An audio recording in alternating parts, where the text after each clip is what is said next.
Hey everybody, Zach Fernandez 92 here, back with an unboxing for you guys today. By title, this thumbnail, you can tell it's going to be for. I could not find Michelangelo. He's still the one I'm missing out of these reissues. I have all the reissues now except for Michelangelo. So this one and the next one will be the other two 2012 figures re-release. So this is the 2012 re-release. I did check up what is difference between these and the original. Honestly, there's not much difference. The only thing I could see is I think his upper torso here, like the muscles, look a little bit more rounded on this one. I've seen the original online, and he looks almost identical to this, like almost exactly the same, except for this looks a little bigger. Maybe it's just because I'm seeing it in person comparison to a picture. But he looks more bulky than the original, and his feet look a little shorter. Maybe it's just from him being in the box. But he's also missing pupils. It's kind of creepy. He has like no pupils on his eyes. It's a pure white. That is how the original one looked back then in 2012.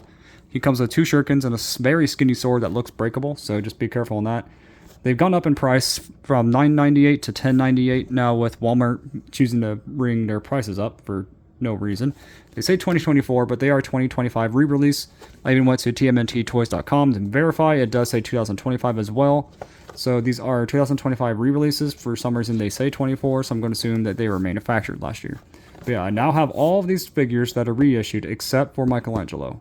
And I wish they'd reissue Splinter, because that is one of the figures I hope they would do.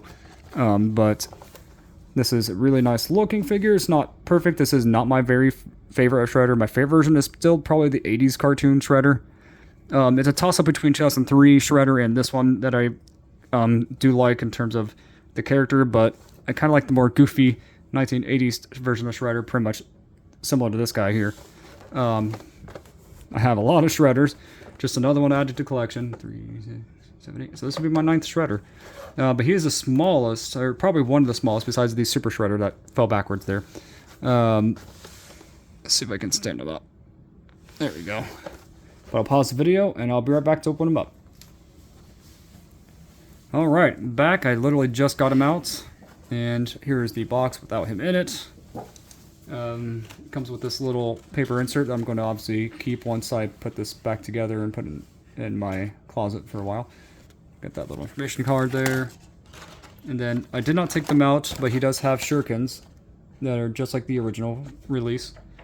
And his katana is very, very small. Like, very, very small. Like, even Leo's is a little bigger, I think. There we go. Like, this thing's small in comparison to him.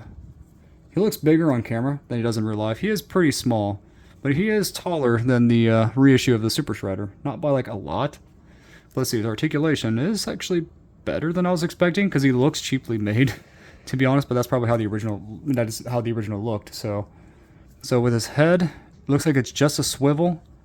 I don't think he has any tilt at all with his head. So he has no tilt, and he has only just rotation, 360. Yeah, you gotta be careful with these parts up here. So these actually flap up and down, but I think that's made that way. Yeah, I think they're just made that way, these blades up there. But there's an arm that could go up this way. He has, let's see. You could technically go full 360 if he could, but his blade, his armor's in the way. I don't think his blades could do anything fancy. I don't think it extends like in the show. Let's see. He has a wrist twist. No hinge, but just because it's just a peg. He has a single jointed elbows. If I can get this in focus. Come on, camera. Focus. Okay. Single jointed elbows. Wow, they can bend out back further than they should. Let's see. Full rotation. See, in legs, for his articulation, they can go forward about this far. Back this far. If you bend the... Wait, does he not have... Oh, you can't bend his knees. He has no knee joint. That is weird. That is really, really weird. I didn't realize he has no ball-jointed legs. Like, at all. This figure has no knees. Like, no single joint knees or nothing. It's literally just stiff. So he literally just goes back that way and back about here, but in an awkward way. But, yeah, let's see. Information on the bottom of his feet. Has information of it, made in China, like of course for some reason. Wait, it still says 2012 on the bottom of his foot instead of the 2025 reissue.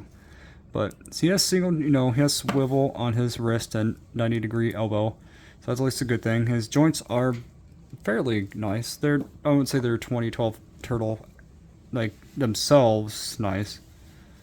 Let's see, his katana, or sword, it's definitely very, very small. Man, this thing does not want to stay in focus. Sorry if it's been very blurry or not, but I'm trying to get as much of this figure in view as possible. He has no ankle or knee joints at all. It literally just goes out. You can kick out at least this way. It is a nice figure though. I was expecting worse, but it's still actually not bad. I just wish he had they would have given him a knee joint from the reissue, because they fixed 2012 Turtles figures a little bit from their original counterparts. But yeah, this show is not perfect. It's not my favorite, but it is a good show. It's definitely not perfect. No turtle show is, in my opinion. The 1980s Turtles are definitely some of my favorites, though. In 2003, obviously, in their design. Their story was still mostly good. And there's some characters in some episodes and seasons I didn't care for in 2003, but same thing with 2012. 2012 wasn't perfect either. Season 5 had some issues, personally, to me. But, this Shredder is very nice, though. Tell me in the comments below, and I didn't realize he fell backwards. In the comments below what you guys are going to think about this video. What do you think of the 2012 reissue figure?